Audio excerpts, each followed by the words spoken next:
Hi hello welcome back to Earn Money Bro channel. ಇವತ್ತು March 2. Okay, ಇವತ್ತು ನಾನು ಈ ವಿಡಿಯೋದಲ್ಲಿ ಭಾಳಷ್ಟು ಜನ ಕೇಳ್ತಾ ಇದ್ರು, ಇದು ಡೆಲ್ಟಾ ಯಾವ ರೀತಿ ವರ್ಕೌಟ್ ಆಗುತ್ತೆ, ಅಥವಾ ನೀವು ಯಾವ ರೀತಿ ಟ್ರೇಡಿಂಗ್ ಮಾಡ್ತೀರಾ, ನೀವು ಫ್ಯೂಚರ್ ಮಾಡ್ತೀರಾ, ಆಪ್ಷನ್ಸ್ ಮಾಡ್ತೀರಾ, ಕ್ರಿಪ್ಟೋ ಮಾಡ್ತೀರಾ, ಫಾರೆಕ್ಸ್ ಮಾಡ್ತೀರಾ, ಇಂಡಿಯನ್ ಮಾರ್ಕೆಟ್ ಮಾಡ್ತೀರಾ, ಯಾವ ರೀತಿ ಇದು ಟ್ರೇಡ್ ಮಾಡ್ತೀರಾ ನೀವು ಹಾಗೆ ಹೀಗೆ ಅಂತ.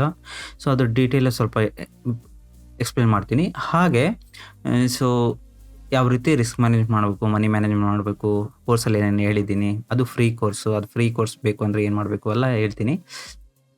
ಹಾಗೆ ಕಂಪ್ಲೀಟ್ ಈ ಮಂತಲ್ಲಿ ಮೇನ್ ಅಕೌಂಟಲ್ಲಿ ಏನಾಗಿದೆ ಫೆಬ್ರವರಿಯಲ್ಲಿ, ಹಾಗೂ 20K ಕ್ಯಾಪಿಟಲ್ ಬೇರೆ 2 ಅಕೌಂಟ್ ಇದೆ ಅಲ್ವಾ. 20K ಕ್ಯಾಪಿಟಲಲ್ಲಿ ಏನಾಗಿದೆ, ಅದರಲ್ಲಿ ಎಷ್ಟು ಟ್ರೇಡ್ಸ್ ತೊಗೊಂಡಿದ್ದೀನಿ, ಏನಾಗಿದೆ ಅಂತ ಡೀಟೇಲಾಗಿ ಹೇಳ್ತೀನಿ, ಕಂಪ್ಲೀಟ್ ಒಂದು P&L. ಓಕೆ, ಹಾಗೆ ಕೆಲವೊಬ್ಬರು ಮೊನ್ನೆ first last Monday 1 lakh plus ಆಗಿತ್ತು, ಲಾಸ್ಟ್ ಸ್ಯಾಟರ್ಡೇ ಸಹ 1 lakh ಪ್ಲಸ್ ಆಯಿತು. ಸ್ಯಾಟರ್ಡೇ ಎಷ್ಟು ಕ್ಯಾಪಿಟಲ್ ಆಗಿತ್ತು, ಯಾಕಂದರೆ ಅಲ್ಲಿ 28,000% ತೋರಿಸಿದಲ್ಲ ಅಂತಲೂ ಕೇಳಿದ್ರಿ. ಅದನ್ನು ಹೇಳ್ತೀನಿ. ಆ ರಿಸ್ಕ್ ರಿವಾರ್ಡ್ ಮತ್ತೊಂದು ಸಲ ಸಿಗುತ್ತೆ ಎಲ್ಲೋ ಗೊತ್ತಿಲ್ಲ, ಯಾಕಂದರೆ ನೆಕ್ಸ್ಟ್ ಲೆವೆಲ್ ರಿಸ್ಕ್ ರಿವಾರ್ಡ್ ಸಿಕ್ಕಿತ್ತು ನನಗೆ. ಅದು ಎಕ್ಸ್ಪೆಕ್ಟೇಷನ್ ಇರಲಿಲ್ಲ ಅಷ್ಟೊಂದು, ಬಟ್ ಸಿಕ್ಕಿತ್ತು. ಇನ್ನು ನೆಕ್ಸ್ಟ್ ಲೆವೆಲ್ ಹೋಗಿತ್ತು. ಅದೇ 1,20,000 ತೋರಿಸ್ತಾ ಇತ್ತು. ಬುಕ್ ಮಾಡುವಾಗ 1,06,000 ಏನಾಯಿತು. ಅದು ಆ್ಯಕ್ಚುಲಿ ಇನ್ನೊಂದು 10 ನಿಮಿಷ ವೇಟ್ ಮಾಡಿದರೆ 3 lakh ಪ್ಲಸ್ ಆಗಿರೋದು ಅದು ಪ್ರಾಫಿಟ್. ಅಷ್ಟೊಂದು ಕ್ವಾಂಟಿಟಿ ಇತ್ತು. ಓಕೆ, ಅದೆಷ್ಟು ಇನ್ವೆಸ್ಟ್ ಮಾಡಿದೆ ಎಲ್ಲ ಡೀಟೇಲ್ ಹೇಳ್ತೀನಿ. ಅದಕ್ಕಿಂತ ಮುಂಚೆ ನನ್ನ ವೀಡಿಯೋಸ್ ಇಷ್ಟ ಆಗಿದೆ, ವಿಡಿಯೋ ಲೈಕ್ ಮಾಡಿ. ಹಾಗೆ ಕೋರ್ಸಲ್ಲಿ ಇನ್ನೂ ಡೀಟೇಲಾಗಿ ರಿಸ್ಕ್ ಮ್ಯಾನೇಜ್ ಹೇಗೆ ಮಾಡಬೇಕು, ಇದು ಡೆಲ್ಟಾ ಯಾವ ರೀತಿ ವರ್ಕ್ ಆಗುತ್ತೆ, ಆಪ್ಷನ್ ಯಾವ ರೀತಿ ವರ್ಕ್ ಆಗುತ್ತೆ, ಪ್ರೀಮಿಯಮ್ಸ್ ಯಾವ ರೀತಿ ವರ್ಕ್ ಆಗುತ್ತೆ, ಯಾವ ರೀತಿ DK ಆಗುತ್ತೆ, ಸೆಲ್ಲಿಂಗ್ ಮಾಡಬೇಕಾ, ಆಪ್ಷನ್ ಬೈಯಿಂಗ್ ಮಾಡಬೇಕಾ, ಎಲ್ಲ ಡೀಟೇಲ್ ಹೇಳಬೇಕು ಕೋರ್ಸಲ್ಲಿ. ಇನ್ನೂ ನೆಕ್ಸ್ಟ್ ಆ್ಯಡ್ ಮಾಡಬೇಕು ಅಂತಂದರೆ ಕೋರ್ಸ್ ಅಂತ ಕಮೆಂಟ್ ಮಾಡಿ. ನಿಮಗೂ ಫ್ರೀ ಕೋರ್ಸ್ ಬೇಕು ಅಂದರೂ ಕೋರ್ಸ್ ಅಂತ ಕಮೆಂಟ್ ಮಾಡಿ, ಎಲ್ಲ ಡೀಟೇಲ್ ಹೇಳ್ತೀನಿ. ಫಸ್ಟು ನಾನು ಹೇಳೋದು, ಇಲ್ಲಿ ನೀವು ಯಾವುದೇ ಟ್ರೇಡಿಂಗ್ ಮಾಡಿ, ಇಂಡಿಯನ್ ಮಾರ್ಕೆಟಲ್ಲಿ ಮಾಡಿ ಅಥವಾ ಕ್ರಿಪ್ಟೋದಲ್ಲಿ ಮಾಡಿ. ನಾನು ಫಾರೆಕ್ಸ್ ಸಜೆಸ್ಟ್ ಮಾಡಲ್ಲ, ಬಿಕಾಸ್ ಇಂಡಿಯಾದಲ್ಲಿ ಆ್ಯಸ್ ಆಫ್ ನೌ ಇನ್ನೂ FI ರಿಜಿಸ್ಟರಲ್ಲಿ ಅಥವಾ ಲೀಗಲಾಗಿ ಫಾರೆಕ್ಸ್ ಟ್ರೇಡಿಂಗ್ ಇಲ್ಲ, ಕರೆನ್ಸಿ ಟ್ರೇಡಿಂಗ್ ಇಲ್ಲ. ಬಿಕಾಸ್ ಇಂಡಿಯನ್ ಮಾರ್ಕೆಟಲ್ಲಿ ಸ್ವಲ್ಪ ಇದ್ದಾವೆ, ಅವು ವರ್ಕ್ ಆಗಲ್ಲ. ಓಕೆ, 24 hours ಸಹ ಇಲ್ಲ. ಬೇಕಾದ್ರೆ ನೀವು ಗೋಲ್ಡ್ ಟ್ರೇಡಿಂಗು, ಸಿಲ್ವರ್ ಟ್ರೇಡಿಂಗ್ ಸಹ ಮಾಡ್ಬೋದು. ಅದು ಡೆಲ್ಟಾ ಹಾಗೂ ಶಾರ್ಕ್ ಎಕ್ಸ್ಚೇಂಜಲ್ಲಿ ಇದೆ. ಅದರಲ್ಲಿ ನೀವು ಬೇಕಾದ್ರೆ 30x ವರೆಗೂ ಸಿಗುತ್ತೆ ಮಾರ್ಜಿನು ಫ್ಯೂಚರ್ಸಲ್ಲಿ. ಅದು ಟ್ರೇಡ್ ಮಾಡ್ಬೋದು ನೀವು, ನೋ ಪ್ರಾಬ್ಲಮ್. ಓಕೆ, ನಿಮ್ಮ ಹತ್ರ ಡೆಲ್ಟಾ ಶಾರ್ಕ್ ಎಕ್ಸ್ಚೇಂಜ್ ಅಕೌಂಟ್ ಇಲ್ಲ ಅಂದರೆ ಲಿಂಕ್ ಡಿಸ್ಕ್ರಿಪ್ಷನಲ್ಲಿ ಇದೆ, ಅಕೌಂಟ್ ಓಪನ್ ಮಾಡಿ ನೀವು ಗೋಲ್ಡ್ ಆ್ಯಂಡ್ ಸಿಲ್ವರಲ್ಲೂ ಸಹ ಟ್ರೇಡ್ ಮಾಡ್ಬೋದು. ಅದರಲ್ಲೂ ಸಹ ಆ್ಯಸ್ ಸೂನ್ ಆ್ಯಸ್ ಪಾಸಿಬಲ್ ನೀವು ಇದರಲ್ಲಿ ಟ್ರೇಡ್ ಮಾಡ್ತಾ ಇದ್ದವ್ರಿಗೆ ಮಾತ್ರ ನಾನು ಕೆಲವೊಂದು ಸ್ಟ್ರಾಟಜೀಸ್ ಕೊಡೋಕ್ಕೆ ಇಷ್ಟಪಡ್ತೀನಿ. But end of the day ಏನು ಗೊತ್ತಾ, ನೀವು ಏನೇ ಸ್ಟ್ರಾಟಜಿ ಏನೇನು ಕೊಟ್ಟು ಜಸ್ಟ್ ಬೇಸಿಕ್ ಫಾಲೋ ಮಾಡ್ತಾ ಇದ್ದರೆ 6 year 1 months ನಿಮ್ಮದೇ ಅಂತಹ ಒಂದು ಸೆಟಪ್ಸ್ ರೆಡಿ ಆಗ್ತವೆ. ನೀವು ಒಂದು ಐಡಿಯಾ ಬರುತ್ತೆ, ಯಾವ ರೀತಿ ಟ್ರೇಡ್ ಮಾಡಬೇಕು, ಯಾವ ರೀತಿ ರಿಸ್ಕ್ ಮ್ಯಾನೇಜ್ಮೆಂಟ್ ಮಾಡಬೇಕು, ಎಷ್ಟು ಪೇಷನ್ಸ್ ಇರಬೇಕು, ಯಾವಾಗ ನಮಗೆ ಬಿಗ್ ಪ್ರಾಫಿಟ್ಸ್ ತೊಗೋಬೇಕು, ಯಾವಾಗ ಚಿಕ್ಕದು ಸಿಕ್ಕರು ಸಾಕು. ಅದೆಲ್ಲ ನಿಮ್ಗೆ ಐಡಿಯಾಸ್ ಬರುತ್ತೆ. ಬಟ್ ಮಾರ್ಕೆಟಲ್ಲಿ ಇರಬೇಕು ನೀವು, ಅದೇ ನಾನು ಹೇಳೋದು. ನೀವು ಟ್ರೇಡ್ ಮಾಡಿ ಬಿಡಿ. ಮಾರ್ಕೆಟಲ್ಲಿ ನೀವು ಫ್ಯೂಚರ್ ಟ್ರೇಡರ್ ಆಗಬೇಕು ಅಂತಂದರೆ ನೀವು ಮಾರ್ಕೆಟ್ನ ವಾಚ್ ಮಾಡ್ತಾ ಇರಬೇಕು. ಬಿಹೇವಿಯರ್ ಯಾವ ರೀತಿ ಚೇಂಜ್ ಆಗ್ತಾ ಇರುತ್ತೆ, ಪ್ರತಿ ಸಲನೂ ಸೇಮ್ ಇರಲ್ಲ, ಪ್ರತಿ ಡೇನೂ ಸೇಮ್ ಇರಲ್ಲ. ಫಸ್ಟ್ 1 ತಿಂಗಳು ನೋಡಿದ್ಕೊಳ್ಳಿ, ನೀವು ಪೇಪರ್ ಟ್ರೇಡ್ ಹೇಳಿರ್ತೀನಿ ನಾನು, ನೋಡ್ಕೊಂಡು ಮಾಡಿ ಅಂತ. ಅದ್ಕೊಳ್ಳಿ ಇದೇ ಥರ ಇದೆ ಅಂತ ಅನ್ಕೊಬಿಡ್ತೀರಾ. ಬಟ್ ನೀವು ಎಕ್ಸ್ಪೀರಿಯನ್ಸ್ ಬರ್ತಾ ಅದು ಗೊತ್ತಾಗೋದು. ಸ್ಟಾರ್ಟಿಂಗಲ್ಲೇ ನೀವು ಆಸೆ ಪಟ್ಬಿಟ್ಟು ಒಂದೇಟಿಗೆ 1 ಲಕ್ಷ ಮಾಡಬೇಕು, ಕೋಟಿ ಮಾಡಬೇಕು ಅಂದರೆ ಆಗೋದಿಲ್ಲ, 100% ಆಗೋದಿಲ್ಲ. ಇಲ್ಲಿ ಡಿಸಿಪ್ಲಿನ್, ಪೇಷನ್ಸ್ ಇದ್ದರೆ ಮಾತ್ರ ನೀವು ಸ್ಲೋ ಆಗಿ ಗ್ರೋತ್ ಆಗ್ತೀರಾ. ಯಾವ ರೀತಿ ಒಂದು ಮರ ಬೆಳೆಯುತ್ತೆ, ಯಾವ ರೀತಿ ಒಂದು ಬಿಸ್ನೆಸ್ ಬೆಳೆಯುತ್ತೆ, ಯಾವ ರೀತಿ ಒಂದು ಮಗು ಬೆಳೆಯುತ್ತೆ, ಅದೇ ರೀತಿ ಮಾರ್ಕೆಟಲ್ಲೂ ಸಹ ನಿಮ್ಮ ಕ್ಯಾಪಿಟಲ್ ಗ್ರೋ ಆಗುತ್ತೆ. Okay, capital saving first important. First ನೀವು ಕ್ಯಾಪಿಟಲ್ ಸೇವ್ ಮಾಡೋದು ಇದು ಮಾಡ್ಕೊಳ್ಳಿ. ನಾನು ಹೇಳೋದೇನಪ್ಪ ಅಂದರೆ, ನಿಮ್ಮ ಹತ್ರ ಒಂದು 100 ರೂಪಾಯಿ ಇದೆ ಅಂದರೆ ಒಂದು ದಿನಕ್ಕೆ 1 ರೂಪಾಯಿ ಇಲ್ಲ 2 ರೂಪಾಯಿ ಅಷ್ಟೇ ರಿಸ್ಕ್ ತೊಗೊಳ್ಳಿ. ಅಂದರೆ 1 ಲಕ್ಷ ಇದೆ ಅಂದರೆ 1,000 ಇಲ್ಲ 2,000 ಅಷ್ಟೇ ರಿಸ್ಕ್ ತೊಗೊಳ್ಳಿ ಅಂತ ಹೇಳ್ತೀನಿ. ಆ ರೀತಿ ಆದರೆ ನಿಮಗೆ ಇನ್ನೂ 50 ಟ್ರೇಡ್ ಇರ್ತವೆ. ನಿಮಗೆ ರಿಸ್ಕ್ ರಿವಾರ್ಡ್ ಚೆನ್ನಾಗಿದ್ದರೆ 1:5 1:10 ಇದ್ದರೆ ನೀವು ರಿಕವರ್ ಆಗೇ ಆಗ್ತೀರಾ. 10 ದಿನ ಲಾಸ್ ಆದರೂ ಸಹ ಏನೋ ನೀವು ತಲೆ ಕೆಡಿಸ್ಕೊಳಲ್ಲ ಅವಾಗ. ಅದೇ ನಾನು ನಿಮಗೆ ಸಜೆಸ್ಟ್ ಮಾಡೋದು. ಇದು ಫಸ್ಟು ನೀವು ತಲೆಯಲ್ಲಿ ಇಟ್ಕೊಬಿಡಿ. ರಿಸ್ಕ್ ಮ್ಯಾನೇಜ್ಮೆಂಟು, ಮನಿ ಮ್ಯಾನೇಜ್ಮೆಂಟ್ ಅದೇ ಹೇಳ್ತಿರೋದು. 1 ಲಕ್ಷ ನಿಮ್ಮ ಹತ್ರ ಇದ್ದರೆ 1,000 ಇಲ್ಲ 2,000 ಮಾತ್ರ ಟ್ರೇಡಿಗೆ ಯೂಸ್ ಮಾಡ್ಕೊಳ್ಳಿ. ಯಾಕಂದ್ರೆ ನಾನು ಆಪ್ಷನ್ ಬೈಯಿಂಗ್ ಹೇಳ್ತಾ ಇದ್ದೀನಿ, ಸೆಲ್ಲಿಂಗ್ ಅಲ್ಲ. ಅದು ನಿಮಗೆ ತುಂಬ ಯೂಸ್ಫುಲ್ ಆಗುತ್ತೆ. ನಿಮ್ಮ ರಿಸ್ಕ್ ರಿವಾರ್ಡ್ ಅದರಲ್ಲಿ 1:5 1:10 ಇದ್ದರೆ ಡೆಫಿನೆಟ್ಲಿ ನೀವು ಇಲ್ಲಿ ಸಕ್ಸಸ್ಫುಲ್ ಆಗೋಕ್ಕೆ ಸಾಧ್ಯ. ಮಾರ್ಕೆಟ್ ಸೈಡ್ ವೇಸ್ ಇದ್ದರೂ 1 ಡೇ ಹೋಗಲೇಬೇಕು ಅಲ್ವಾ. ಆ ರೀತಿ ಯಾವ ರೀತಿ ಸೆಟಪ್ ಕೊಟ್ಟಿದ್ದೀನಲ್ಲ ಅದನ್ನು ಫಾಲೋ ಮಾಡಿ. ಬಟ್ ನೀವು ಅರ್ಜೆಂಟ್ ಮಾಡೋಕ್ಕೆ ಹೋಗಬೇಡಿ. ಓಕೆ, ಇಲ್ಲಿ ಸ್ವಲ್ಪ ಕೈಂಡ್ ಆಫು ಸದ್ಯಕ್ಕೆ ಬುಲ್ಲಿಶ್ ಅನಿಸ್ತಾ ಇದೆ. ನಿನ್ನೆಯಿಂದ ಇದರಲ್ಲೇ ರೇಂಜಲ್ಲೇ ಆಗ್ತಾ ಇದೆ. ಓಕೆ, ನೋಡುವ. ನಿನ್ನೆ ಆ್ಯಕ್ಚುಲಿ ನೋಡಿ ಇಲ್ಲಿ ಬಂದಿತ್ತಲ್ಲ ಇಲ್ಲ ಸಾಯಂಕಾಲ ಮಾರ್ನಿಂಗು. ಹಾಂ, ಇಲ್ಲಿ ಮಾರ್ನಿಂಗ್ ಹೋಯ್ತಲ್ಲ ಸಂಡೇ ನಿನ್ನೆ. ಇದೇ ಏನಾದರೂ ಇನ್ನೊಂದು 1,000-2,000 ಪಾಯಿಂಟ್ ಹೋಗ್ಬಿಟ್ಟಿದ್ರೆ ಇನ್ನೊಂದು 5-10 ಲಕ್ಷ ಆಗಿರೋದು ನಂದು. ಓಕೆ, ಸೊ ಅದೇ ರೀತಿ ಪ್ರತಿ ಸಲ ಆಗುತ್ತೆ ಅಂತಲ್ಲ. ಸೊ ನಿನ್ನೆ ಆಗಿಲ್ಲ, ಸೊ ನೋ ಪ್ರಾಬ್ಲಮ್ ಅಲ್ವಾ. ಸೊ ಇವತ್ತು ಸಹ ಹೋಗುತ್ತಾ ಇಲ್ವಾ? ಟ್ರೇಡಲ್ಲಿ ಇದೆ ಸ್ವಲ್ಪ 2,000 ಏನೋ 3,000 ಲಾಸಲ್ಲಿದೆ, ನೋ ಪ್ರಾಬ್ಲಮ್. ಸೊ ಫಸ್ಟ್ ನಿಮಗೆ ಇನ್ನು ಏನಾದರೂ ಡೌಟ್ಸ್ ಇದ್ದರೆ ಕಮೆಂಟ್ ಮಾಡಿ. ಓಕೆ, ಆಪ್ಷನ್ ಪ್ರೀಮಿಯಮ್ ಯಾವ ರೀತಿ ವರ್ಕ್ ಆಗುತ್ತೆ ಅಂತ ಅದು ಕೋರ್ಸಲ್ಲಿ ಡೀಟೇಲಾಗಿ ಹೇಳ್ತೀನಿ. ಯಾವ ರೀತಿ ಆಪ್ಷನ್ ಬೈಯಿಂಗ್ ಮಾಡಬೇಕು, ಯಾವ ರೀತಿ ಅದು ಸೆಟಪ್ ಇದೆ, ಸೆಟಪ್ ಹೇಳ್ತೀನಿ, ಅದನ್ನೇ ಫಾಲೋ ಮಾಡಿ. ನಿಮ್ಗೇನಾದ್ರು ಅದ್ರ ನೋಡ್ಕೊಂಬಿಟ್ಟು ನೀವು ಇನ್ಸ್ಪೈರ್ ಆಗಿಬಿಟ್ಟು ಬೇರೆ ಬೇರೆ ಸೆಟಪ್ಗಳು ನೀವು ರೆಡಿ ಮಾಡ್ಕೋಬೋದು ಅಲ್ವಾ. ಸೊ ನಾನು ಕೂಡ ಬೇರೆ ಬೇರೆ ಟ್ರೈ ಮಾಡಿ ಈ ಫೈನ್ ಟ್ಯೂನ್ ಮಾಡ್ಕೊಂಬಿಟ್ಟು ನಿಮ್ಗೆ ಅಪ್ಡೇಟ್ಸ್ ಕೊಡ್ತಾ ಇರ್ತೀನಿ. ಈ ರೀತಿ ಮಾಡ್ಕೊಳ್ಳಿ, ಯಾಕಂದರೆ end of the day experience matter ಆಗುತ್ತೆ. ಓಕೆ, ಆ ಎಕ್ಸ್ಪೀರಿಯೆನ್ಸು ನೀವು ಸುಮ್ಮನೆ ಒಂದೇ ದಿನಕ್ಕೆ ಬರಲ್ಲ ಅಲ್ವಾ. ನೀವು ಕೂಡ ಯಾವುದ್ರಲ್ಲಾದರೂ ಎಕ್ಸ್ಪೀರಿಯನ್ಸ್ ಆಗಿದ್ರೆ, ನೀವು ಅಡುಗೆ ಮಾಡ್ತೀರಾ ಅಂದರೆ ಒಂದೇ ದಿನಕ್ಕೆ ಅಡುಗೆ ಮಾಡೋಕ್ಕಾಗಲ್ಲ. ನೀವು ರೊಟ್ಟಿ ಮುದ್ದೆ ಮಾಡ್ತೀರಾ ಅಂದರೆ ಒಂದೇ ದಿನಕ್ಕೆ ಆಗಲ್ಲ ಅಲ್ವಾ. ಸೊ ಅದು ನೀವು ಎಕ್ಸ್ಪೀರಿಯನ್ಸ್ ಆಗ್ತದೆ ನೋಡಿ, ಎಷ್ಟು ಈಸಿಯಾಗಿ ಮಾಡ್ತಾರೆ, ಬಟ್ ಹೊಸಬ್ರಿಗೆ ತುಂಬ ಕಷ್ಟ ಆಗುತ್ತೆ ಅಲ್ವಾ. ಅದೇ ರೀತಿ ಸೊ ಸೈಕಲ್ ಓಡಿಸಿರಾ, ಗಾಡಿ ಓಡಿಸಿರಾ ಅಂದರೆ ಫಸ್ಟ್ ಡೇನೇ ಸ್ವಲ್ಪ ಸೈಕಲ್ ಓಡಿಸಿರಾ ಅಂದರೆ ಚಿಕ್ಕವರಿದ್ದಾಗ ಬೀಳ್ತೀರಾ. ಆಮೇಲೆ ಬರ್ತಾ ನಿಮಗೆ ಗೊತ್ತಿಲ್ಲದಂಗೆ ಕಣ್ಮುಚ್ಚಣ್ಣ ಕೂಡ ಹೊಡಿತೀರಾ. ಅದೇ ರೀತಿ ಮಾರ್ಕೆಟ್ ಸಹ ಅಥವಾ ಯಾವುದೇ ಬಿಸ್ನೆಸ್ ಸಹ. ಓಕೆ, ಅರ್ಥ ಮಾಡ್ಕೊಂಡಿರೋ ಅನ್ಕೋತೀನಿ. ಇವಾಗ ಪೇನಲ್ಲಿ ತೋರಿಸ್ತೀನಿ. ಫೆಬ್ರವರಿ ಮಂತಲ್ಲಿ ಏನಾಗಿದೆ ಅಂತ ತೋರಿಸ್ತೀನಿ. ಜನವರಿ ತೋರಿಸಿದ್ದೀನಲ್ವಾ, ಫೆಬ್ರವರಿ 1ರಿಂದ ಫೆಬ್ರವರಿ 28. ಓಕೆ, ನೋಡ್ತಾ ಇರ್ಬೋದು 2,57,000 rupees ಪ್ರಾಫಿಟ್ ಆಗಿದೆ. ಓಕೆ, ವಿನ್ ರೇಟು ಜಸ್ಟ್ 21%, 50% ಇಲ್ಲ ಈ ಸಲ. ಸ್ಟಾರ್ಟಿಂಗಲ್ಲಿ ಕಂಟಿನ್ಯೂ ಲಾಸ್ ಆಗಿದೆ, ಚಿಕ್ಕ ಲಾಸ್ಗಳು ನೋಡ್ತಾ ಇರ್ಬೋದು.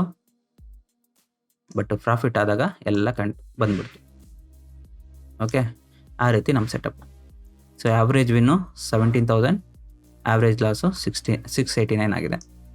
ಟೋಟಲ್ 78 ಟ್ರೇಡ್ಸ್ ಆಗಿದೆ. ಅಂದರೆ ಮಲ್ಟಿಪಲ್ ಸ್ಟ್ರೈಕ್ಸ್ ತೊಗೊಂಡಿರ್ತೀನಿ ಪರ್ ಡೇ ಎಲ್ಲ. ಮತ್ತು ಸೊ ಅದಕ್ಕೆ ನಾನು ಹೇಳೋದು ರಿಸ್ಕ್ ರಿವಾರ್ಡು ಇಂಪಾರ್ಟೆಂಟು.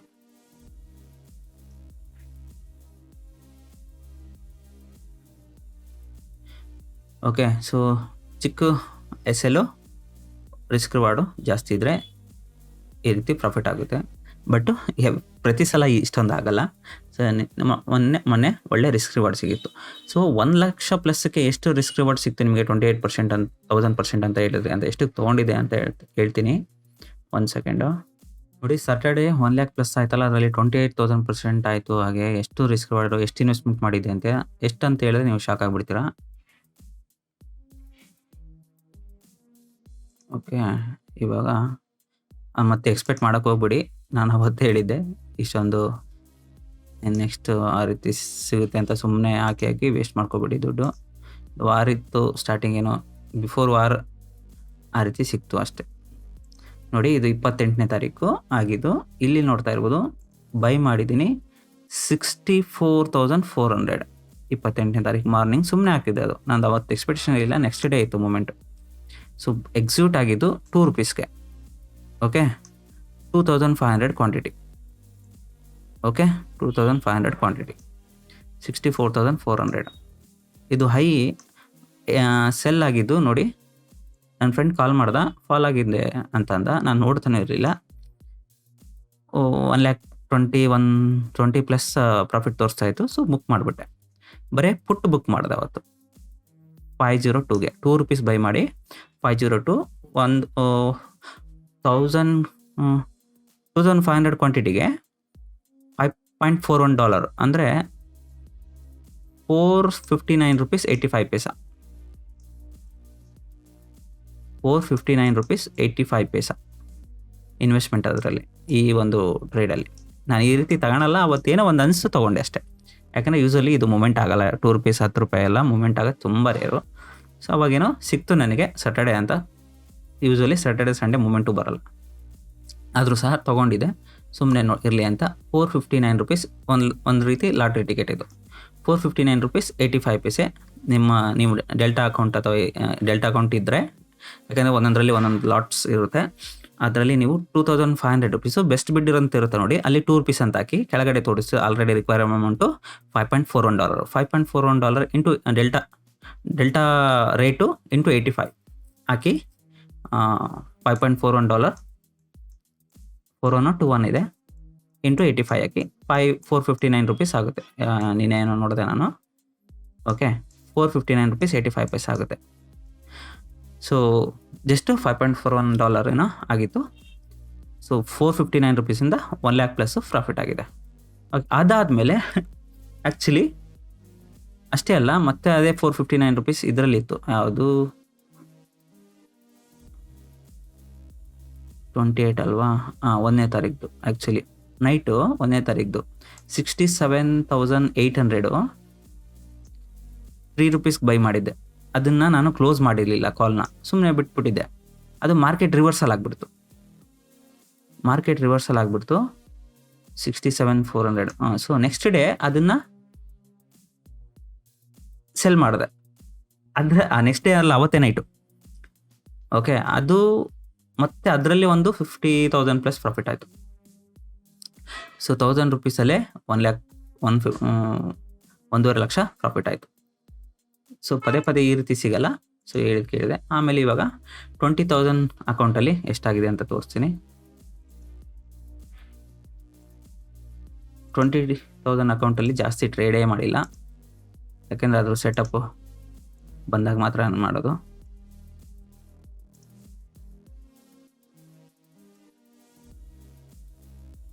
ಮೂರೇ ಟ್ರೇಡು ಫೆಬ್ರವರಿಯಲ್ಲಿ 3 ಟ್ರೇಡ್ ಮಾಡಿರೋದು. 11,000 ಪ್ಲಸ್ ಪ್ರಾಫಿಟ್ ಇದೆ. 20K account. ಇದರಲ್ಲಿ ನಾನು ರಿಸ್ಕು $500 $1,000 ತಗೋತೀನಿ ಅಷ್ಟೇ. Win rate 50%. ಬಟ್ ಯಾಕಂದರೆ ಮಲ್ಟಿಪಲ್ ಸ್ಟ್ರೈಕ್ಸ್ ತೊಗೊಂಡಿರ್ತೀನಿ.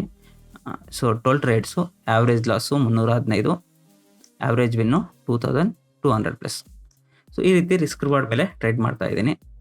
ಸೊ ನನ್ನ ವೀಡಿಯೋಸ್ ಇಷ್ಟ ಆಗ್ತಿದ್ರೆ ದಯವಿಟ್ಟು ವಿಡಿಯೋ ಲೈಕ್ ಮಾಡಿ. ಏನಾದ್ರು ಡೌಟ್ಸ್ ಇದ್ದರೆ ಕಮೆಂಟ್ ಮಾಡಿ. ಫ್ರೀ ಕೋರ್ಸ್ ಬೇಕಂದರೆ ಕಮೆಂಟ್ ಮಾಡಿ. ಫ್ರೀ ಕೋರ್ಸ್ ಬೇಕು ಅಂದರೆ ಈ ವಿಡಿಯೋ ಕೆಳಗಡೆ ಡೆಲ್ಟಾ, ಶಾರ್ಕ್ ಎಕ್ಸ್ಚೇಂಜು ಹಾಗೂ ಇಂಡಿಯನ್ ಮಾರ್ಕೆಟ್ದು ಫೈರ್ಸ್. ಅಂದರೆ ಇವಾಗ ನೀವು ಗೋಲ್ಡು ಟ್ರೇಡ್ ಮಾಡಬೇಕು, ಸಿಲ್ವರ್ ಮಾಡಬೇಕು, ಬಿಟ್ಕಾಯಿನಲ್ಲಿ ಟ್ರೇಡ್ ಮಾಡಬೇಕು. ನಾನು ಸೆಟಪ್ ಕೊಡೋದೇ ಬಿಟ್ಕಾಯಿನಲ್ಲಿ ಸದ್ಯಕ್ಕೆ. ಇನ್ ಫ್ಯೂಚರ್ ನೀವು ಕರೆಕ್ಟಾಗಿ ಫಾಲೋ ಮಾಡ್ತಿದ್ರೆ ಟ್ರೇಡರ್ ಅಂದರೆ, ಯಾಕಂದರೆ ಸ್ವಲ್ಪ ರಿಸ್ಕ್ ಜಾಸ್ತಿ ಇರುತ್ತೆ ಫ್ಯೂಚರ್ಸ್ ಗೋಲ್ಡು ಸಿಲ್ವರಲ್ಲಿ. ಅದು ಆ ಸ್ಟ್ರಾಟಜೀಸ್ ಕೊಡ್ತೀನಿ, ಬಟ್ ಇವಾಗ ಕೊಡಲ್ಲ. ಯಾವಾಗ ಕೊಡ್ತೀನೋ ಗೊತ್ತಿಲ್ಲ, ಕೊಡ್ತೀನಿ. ನಿಮಗೆ ಗೊತ್ತಿಲ್ಲದಾಗ ನಾನು ಮೇಲ್ ಮಾಡ್ತೀನಿ. ಮೇಲ್ಸ್ ನನ್ನ ಹತ್ರ ಇರ್ತವೆ. ಓಕೆ, ಸೊ ನೀವು ಮಾಡಿರಿ. ಬಟ್ ನನಗೆ ಯಾವಾಗಲೂ ಕೂಡ ಸ್ಟ್ರಾಟಜಿ ಬೇಕಂತ ಪದೇ ಅಕೌಂಟ್ ಓಪನ್ ಮಾಡ್ಕೊಳ್ಳೇ ಮಾಡಬೇಡಿ. ನಾನು ಯಾವಾಗ ಫ್ರೀ ಇರ್ತೀನೋ ಅವಾಗ ಮಾತ್ರ ನಾನು ಕಳಿಸೋದು. ಸೊ 1 ವಾರ ಆಗ್ಬೋದು, 15 ದಿನ ಆಗ್ಬೋದು. ಯಾಕಂದರೆ ನಾನು ಫ್ರೀ ಕೊಡ್ತಾ ಇದ್ದೀನಿ. ನಿಮ್ಮಿಂದ ನಾನೇನು ಚಾರ್ಜಸ್ ಎಕ್ಸ್ಪೆಕ್ಟ್ ಮಾಡ್ತಾ ಇಲ್ಲ. ಫ್ರೀ ಕೋರ್ಸ್ ಯಾರು ಕರೆಕ್ಟಾಗಿ ಫಾಲೋ ಮಾಡ್ತೀರೋ ಅವ್ರಿಗೆ ಮಾತ್ರ ನಾನು ಕೊಡ್ತೀನಿ. ಯಾರೋ ನಮ್ಮ ಅಕೌಂಟಿಂದ ತೊಗೊಂಡ್ಬಿಟ್ಟು ಟ್ರೇಡ್ ಮಾಡ್ತಿರ್ತೀರ ರೆಗ್ಯುಲರು, ಬರೀ $100 ಅಕೌಂಟ್ ಮಾಡ್ತಿರೋ, $50 ಮಾಡ್ಕೊಡ್ತಿರೋ, ಬಟ್ ರೆಗ್ಯುಲರ್ ಇರಬೇಕು. ರೆಗ್ಯುಲರ್ ಇದ್ದರೆ ಮಾತ್ರ, ಯಾಕಂದರೆ ಅವರು ಟ್ರೇಡರು ಅಂತ ಅನಿಸಿ ನಾನು ಕೊಡೋದು, ಎಲ್ಲರಿಗೂ ಕೊಡಲ್ಲ. ಓಕೆ, ಸುಮ್ಮನೆ ಬಂದುಬಿಟ್ಟು ನಾನೇನು ದುಡ್ಡು ಇಸ್ಕೊತಿಲ್ಲ.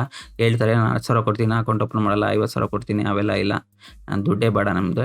ಅಕೌಂಟ್ ಓಪನ್ ಮಾಡಿ ನೀವು ಕರೆಕ್ಟಾಗಿ ನೀವು ಫಾಲೋ ಮಾಡ್ತಾಯಿರಿ. ನೀವು ಡಿಸಿಪ್ಲಿನ್ ಆಗಿದ್ದರೆ ಮಾತ್ರ ಕೊಡ್ತೀನಿ.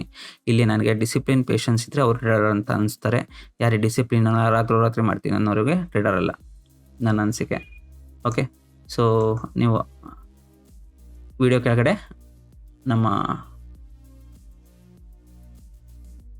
ಲಿಂಕ್ಸ್ ಇದ್ದಾವೆ. ಅಕೌಂಟ್ 3 ಅಕೌಂಟ್ ಓಪನ್ ಮಾಡಿ. ಇಲ್ಲ ಅಂದರೆ ಡೆಲ್ಟಾ ಆಲ್ರೆಡಿ ಇದೆ ಅಂದರೆ, ಅಥವಾ ಫೈರ್ಸ್ ಆಲ್ರೆಡಿ ನಮ್ಮಿಂದ ಓಪನ್ ಮಾಡಿದಂದರೆ ಡೆಲ್ಟಾ ಹಾಗೂ ಶಾರ್ಕ್ ಎಕ್ಸ್ಚೇಂಜ್ ಓಪನ್ ಮಾಡಿ. ಶಾರ್ಕ್ ಹಾಗೂ ಡೆಲ್ಟಾ ಎರಡೂ ಕೂಡ ಲೀಗಲ್ ಇಂಡಿಯಾದಲ್ಲಿ. ಮತ್ತು ನೀವು ಯಾವ ಎಕ್ಸ್ನೆಸ್ಸು ಅಥವಾ ಬೇರೆ ಯಾವ ಇಂಡಿಯಾದಲ್ಲಿ ಲೀಗಲ್ ಇಲ್ಲ ಅಂತ ಅವೆಲ್ಲ ಅಲ್ಲ ಇದು. ಅಥವಾ ಯಾವ ಕರೆನ್ಸಿ ಟ್ರೇಡಿಂಗ್ ಮಾಡ್ತಿರ್ತಾರೆ ಅವೆಲ್ಲ ಇಲ್ಲೀಗಲು ಹೇಳಿರ್ತೀನಿ ಮುಂಚೆನೇ. RBI ಗೈಡ್ಲೈನ್ಸ್ ಪ್ರಕಾರ ಅಲ್ಲಿ ಹೋಗಿ ನೋಡಿ, ಬ್ಯಾನ್ ಮಾಡಿರ್ತಾರೆ. ಯಾವ ಮಾಡೋಕ್ಕೆ ಹೋಗ್ಬೇಡಿ ದಯವಿಟ್ಟು. ಯಾಕಂದರೆ ಮುಂದೆ ಕೇಸ್ ಆಗ್ತವೆ, ಅಕೌಂಟ್ ಫ್ರೀಜ್ ಆಗ್ತವೆ. ದುಡ್ಡು ಹಾಳು ಮಾಡ್ಕೊಳಕ್ಕೆ ಹೋಗ್ಬೇಡಿ. FIU ರಿಜಿಸ್ಟ್ರ್ ಇದ್ದರೆ ಮಾತ್ರ ನೀವು ಅಂಥ ಅಕೌಂಟ್ ಮಾತ್ರ ಓಪನ್ ಮಾಡಿ, ಇಲ್ಲಾಂದರೆ ಮಾಡೋಕ್ಕೆ ಹೋಗ್ಬೇಡಿ. ಸೊ ನಾನು ಅಂಥವು ಸಜೆಸ್ಟು ಮಾಡಲ್ಲ. ಸೊ ಡೆಲ್ಟಾ, ಶಾರ್ಕ್ ಎಕ್ಸ್ಚೇಂಜ್ ಎರಡೂ ಕೂಡ ಇಂಡಿಯನ್ ಗೌರ್ಮೆಂಟಲ್ಲಿ ರಿಜಿಸ್ಟರ್ ಆಗಿದ್ದಾವೆ. ನೀವು ಟ್ರೇಡ್ ತೊಗೊಳೋವಾಗ GST ಪೇ ಮಾಡಿರ್ತೀರ. ಹೌದು, ಇವಾಗ ಎಷ್ಟು ಪ್ರಾಫಿಟ್ ಆಗಿತ್ತಲ್ಲ, ಇವಾಗ ಫೆಬ್ರವರಿಯಲ್ಲಿ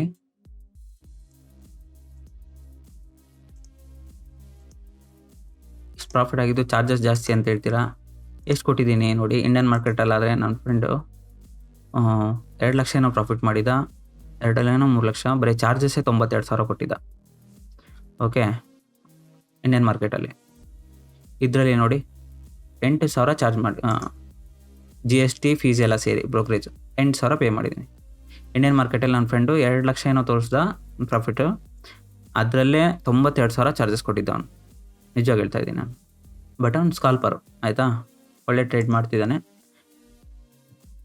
ಬಟ್ ಚಾರ್ಜಸ್ ಹೆವಿ ಇದೆ ಇಂಡಿಯನ್ ಮಾರ್ಕೆಟಲ್ಲಿ. ಇದಕ್ಕೆ ಜಾಸ್ತಿ ಅಂತ ಇರ್ತಾರೆ, ನನಗೆ ಅರ್ಥ ಆಗಲ್ಲ ಏನಕ್ಕೆ ಅಂತ. ಮೋಸ್ಟ್ ಪ್ರಾಬಲಿ ಫ್ಯೂಚರ್ ಟ್ರೇಡ್ ಮಾಡಿರ್ತೀರ ನಾವು, ಫ್ಯೂಚರ್ಗೆ ಸ್ವಲ್ಪ ವ್ಯಾಲ್ಯೂಮ್ ಜಾಸ್ತಿ ಅಲ್ವಾ, ಅದಕ್ಕೆ ಚಾರ್ಜಸ್ ಇರುತ್ತೆ. ಆಪ್ಷನ್ ಬೈಂಗೆ ತುಂಬ ಕಡಿಮೆ, ಅದು ನಿಮಗೇನು ಅನ್ಸೋದೇ ಇಲ್ಲ. 8,000 ಎಲ್ಲ GST ಎಲ್ಲ ಹೋಗಿ, ಆಯಿತಾ.